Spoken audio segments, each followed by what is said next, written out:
Bengali cartoon world. এই গ্রামটির চারপাশে সবুজ ফসলের জমি। এই ছোট গ্রামে বাস করতেন একজন কৃষক। তার নাম ছিল বিধান।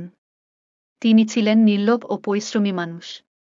তার ছিল প্রকৃতির প্রতি অগাধ ভালোবাসা। বিধান তার স্ত্রী ও মেয়েকে নিয়ে বাস করতেন এই গ্রামে। বিধান সকালবেলাতেই উঠে মাঠে চলে যেতেন এবং দিনের বেশিরভাগ সময় কাটাতেন চাষের কাজে।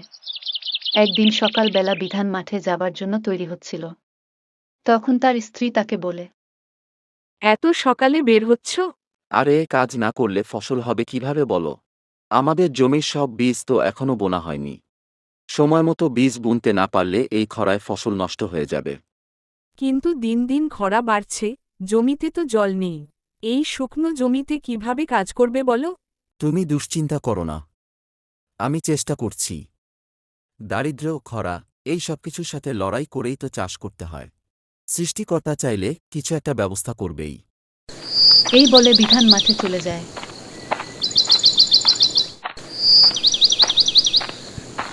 বিধানের জমি খুব বড় ছিল না, কিন্তু বিধান যত্ন করে চাষ করতেন বলে প্রতিবারই ভালো ফলন পেতেন।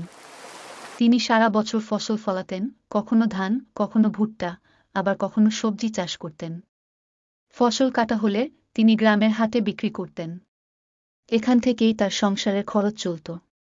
বিধান যখন তার জমিতে কাজ করছে তখন তার বন্ধু রামু এসে তাকে বলে, বিধান, দেখো না, এবছর কেমন খরা পড়েছে।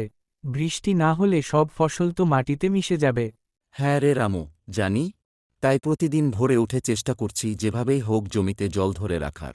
কিন্তু একা মানুষের পক্ষে কতটুকুই বা সম্ভব বলো? আমিও তো বৃষ্টির অপেক্ষায় বসে আছি। জানি না কবে আসবে এই বৃষ্টি।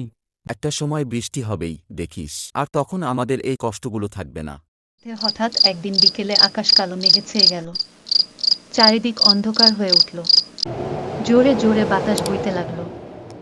আর এরপর মুষলধারে বৃষ্টি নামল ও বাজ পড়তে শুরু করল। চারিদিকে ব্যাঙ ডাকতে শুরু করল। গ্রামের সব চাষিরা খুব খুশি হল। মুষলধারে বৃষ্টিতে সব চাষিদের জমি জল পেয়ে সতেজ হয়ে উঠল। পরের দিন যখন বিধান জমিতে কাজ করছিল তখন রামুকে দেখে সে বলে, কি রে রামু, কাল রাতে তো ভালোই বৃষ্টি হলো। আমার সব বীজ বোনা শেষ, এবার আর চিন্তা নেই, ফসল খুব ভালো হবে দেখিস। আমারও তাই মনে হয়। বিধানের সাথে কথা বলে রামু চলে যায়।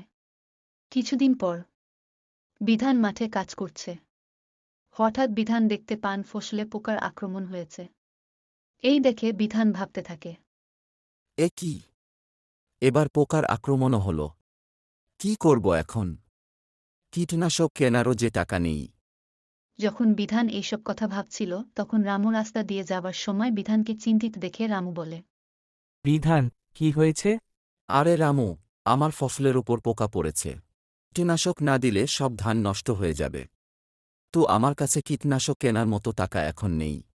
তাহলে কি করা যায় বলতো? আরে চিন্তা করিস না, চল, আমরা প্রাকৃতিক কীটনাশক বানিয়ে দেখি। অনেকেই এইভাবে পোকা তাড়িয়েছে। ঠিক বলেছিস। তাহলে চলো আমরা একবার প্রাকৃতিক কীটনাশক বানিয়ে চেষ্টা করে দেখি যদি এতে কোনো ফল পাই। দুজনে কিছু ভেষজ দিয়ে প্রাকৃতিক কীটনাশক তৈরি করতে শুরু করে এবং তা ফসলে ছড়িয়ে দিল। ধীরে ধীরে পোকার সমস্যা কিছুটা কমতে শুরু করে। বিধানের ধানক্ষেত সবুজ রঙে ফসলে ভরে ওঠে। কিছুদিন পর এত কঠিন পরিশ্রম এবং ধৈর্য ধরার পর বিধানের ধানক্ষেত সোনালি রঙে ফসলে ভরে ওঠে। কিছুদিন পর ফসল কাটার দিন। সকালের আলো ফুটছে। বিধান ও তার স্ত্রী সকালে উঠে মাঠে যাবার জন্য বের হয়।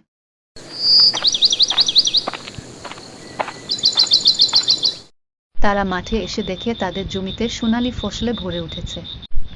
এই দেখে বিধানের স্ত্রী বলে, দেখো, তোমার পরিশ্রমের ফল কেমন সুন্দর হয়েছে। হ্যাঁ, এই ধানগাছগুলো আমার সন্তানদের মতো।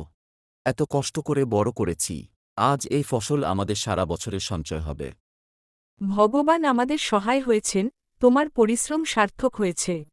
নাও নাও, আর কথা না বাড়িয়ে সব ফসল কেটে নাও। এরপর ফসল কেটে গুছিয়ে নেয় বিধান। হাটে বিক্রি করতে যায়। ফসল বিক্রি করে বিধানের যথেষ্ট লাভ হয়। এই আয় দিয়ে তিনি গ্রামের দরিদ্র মানুষদের সাহায্য করেন এবং নিজের পরিবারের জন্য কিছু সঞ্চয় করলেন। এইভাবে ধৈর্য, পরিশ্রম এবং ভালো বন্ধুর জন্য বিধান তার জমিতে প্রচুর ফসল চাষ করে। এই গল্প থেকে আমরা এটাই বুঝতে পারি যে পরিশ্রম ও সঠিক পদ্ধতিতে কাজ করলে ও ভালো বন্ধুর সব সময় পাশে থাকলে সব কাজেই সফলতা পাওয়া যায়। ভালো লাগলে এই গল্পে একটি লাইক করে দেবেন। চ্যানেলে নতুন হয়ে থাকলে চ্যানেলটিকে সাবস্ক্রাইব করে রাখুন।